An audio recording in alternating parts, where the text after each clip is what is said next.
Hey, how you doing? This is RJ. Today I listened to another Women of Marvel podcast. Why I do these things I don't know. I must have a streak of masochism in me or something because oh, sweet merciful heavens, I say this every time, but it's like watching paint dry. It's so boring.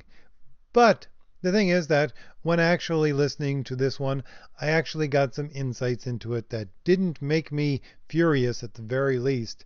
At the very least, it just gave me insights into things that I've always kind of wondered about and what is going on with Marvel again. It gives you some insights into why the creators at Marvel Comics, at the very least, are in the shape that they in and why Marvel Comics are in the shape that they in. So, this Women of Marvel podcast, it is a interview between Sana Amanat and Megan Bradner, who is the VP Development and Production of Marvel TV. Now, right off, when you listen to this interview, you'll see that Megan Bradner is a real comic fan. And you can tell that. And she gives the story about, she got into these stories because she liked serial stories. She liked soap operas. And then she watched, X-Men cartoon. And then she went to the comic store. And then she started reading comics. And she had comic guys telling her what to read and all these other kinds of things. So, you can see the split between her experience and Sana Amanat's experience, because Sana kind of had the same experience in that she was introduced to Marvel through the X-Men television show, but really there wasn't much beyond that. I don't think, certainly not that has ever been told in my presence of why she loves Marvel comics or how she got into them. But this woman here, this Megan Bradner woman, she was a comic geek. And, she got into comics and she knew her story. And they go on in this interview about how she knows her comics. And she does. She talks about the runs of X-Men just off the cuff, talking about the different artists and who was writing them at the time and how she loved those stories. And you can honestly tell that, she's telling these things from the back of her mind. She was a comic geek. And this is the thing, okay? When I listen to this woman, I say to myself, this is the woman who should be at Marvel Comics, writing Marvel Comics, producing Marvel Comics, being the editor-in-chief at Marvel Comics, possibly. Someone like that. They should be there at Marvel Comics. Why isn't she there at Marvel Comics? Well, obviously, she's not there at Marvel Comics because there's a bigger pond to go to, which is the movies and the television. And she's in with the television right now. And that's the thing about being a storyteller or being someone who helps put stories out at the very least. You want to try to get as big an audience as you possibly can. You want as many people as possible to grab onto your story. If you love these characters, like you can tell this woman does love Marvel characters, you want to put them out in front of as many people as possible to get them to love these characters.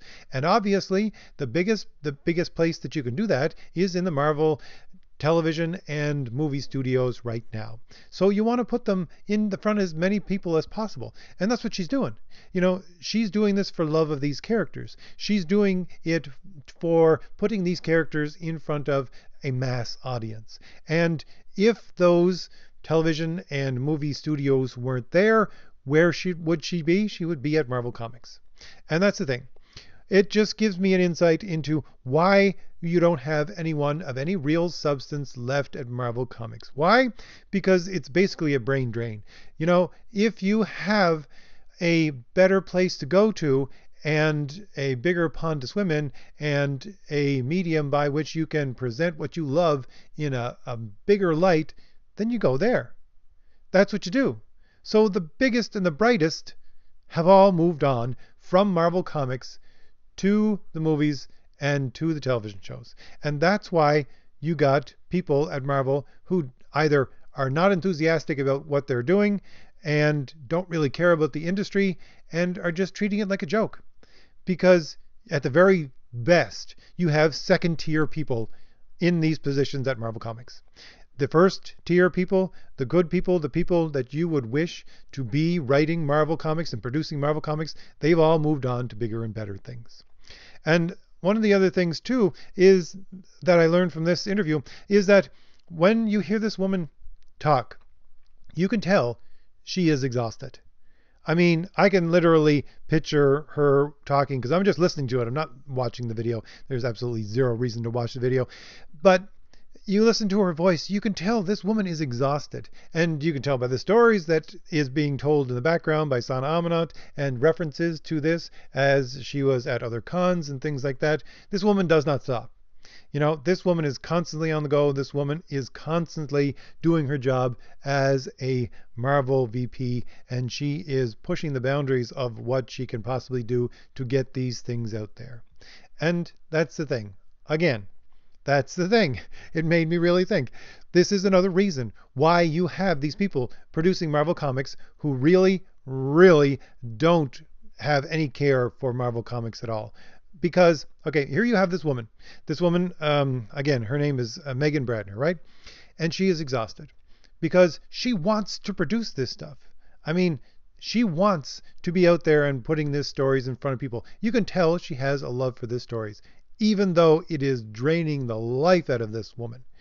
And you don't have people like that at Marvel anymore. And I think one of the reasons why, again, why you don't have these people at Marvel Comics anymore is because they've all moved on to the television and the movies.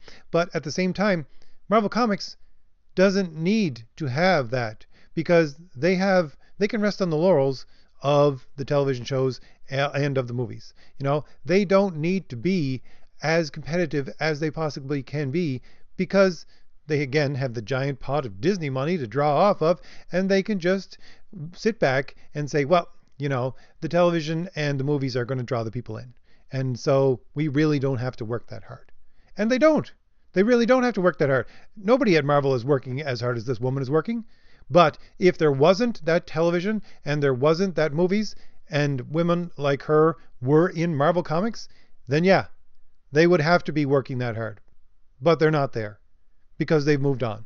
And there's a couple of things said in here. You can kind of see, I won't say it definitely, but certainly she's of the progressive mindset because she's talking a little bit about, you know, mentoring and how you get diverse people into the mentorship programs. And there's a tiny little bit of it. So it seems to be she's a fairly left-leaning kind of person as well. But at the same time, she's exhausted because she has to work on these things so hard to get them out there. She don't have time to push any kind of socialist agenda. She doesn't. And you can tell just from the interview too. You know, she is more concerned with the comics. She's more concerned with the shows and the movies that come from the comic books. And because she is so busy, she doesn't have time for this nonsense, this SJW nonsense that is in Marvel Comics right now. She don't have time for it. And again, if you had those people still working at Marvel Comics, that would still be the healthy industry.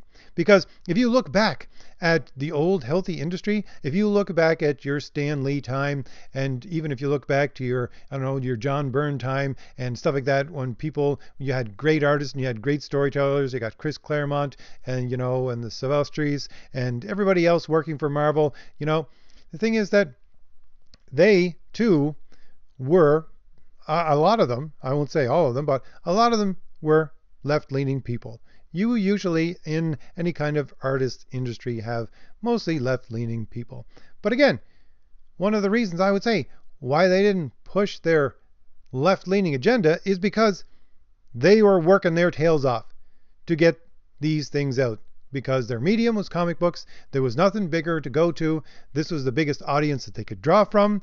They wanted to get these things out there because they love their stories, they love their characters, and they were exhausted in getting these things out there because they had to work full time and make sure that everything was done so they could get them out there, especially, you know, in the vein of what they used to do, just to make sure they're out there on time every month.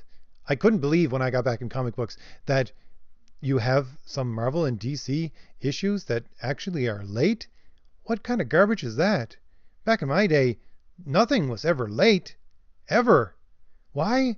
Because you have lazy people now. Because you have people who are not having to work as hard as those old creators had to work as hard as. And because they have this extra time, all they're doing with it is wasting it on promoting their social justice nonsense. So, I really have a lot of praise for this woman, this Megan Bradner, again, who is the VP of Development and Production for Marvel Television. Again, even though she seems to be a fairly left-leaning person, she's got no time to push that agenda onto anybody. She's got no time to stick it in your face and smear it all over you so that you take it or you get out of her face. You know, she's just someone who is there to do her job. She's doing it well. She wants to do it. She has a passion for it. She gets it done, and she's making good stories. Now, I won't say that all of Marvel television and all of Marvel movies are great stories, and some of them, more and more, I would say with the television, which she is actually part of, are pushing sort of a progressive boundary, if you ask me. But at the same time, you know, they need to be, since they're at the top tier. Well, I wouldn't say the television. The movies are at the top tier. They need to make sure that they are not wasting those millions of dollars that they're spending. And to some extent, the television is depending a little bit on the movies, but it is middle of the road. It needs to be a tight ship, and they need to produce a good product. But the comics, no, they don't need to. They can rest on all that money, and they can waste their time, and they can have people that are second-tier creators, third-tier creators, fourth-tier creators, not passing things in on time and not creating good stories and still get by because the giant pot of Disney money will always be there, and they just can't do any better because all of the talented people have moved on to greener pastures. Anyways, that was the insight I had from watching or listening to this Women of Marvel podcast. It did give me something new to think about and to understand where Marvel is right now. And to some extent, I would say why, even though we love the movies and you love the television too, you know, this is why the comics are dying. This is why Marvel comics are dying, because of the movies and the television. And if the movies and the television weren't there, we would probably still have a healthy industry. So it's kind of damned if you do, damned if you don't, I guess, in this situation. So if I give you anything new to think about, hit like, hit subscribe by hitting that shield in the lower right-hand corner of your screen, and leave me a message. Give me something new to think about. All right. I'll see you later. Bye.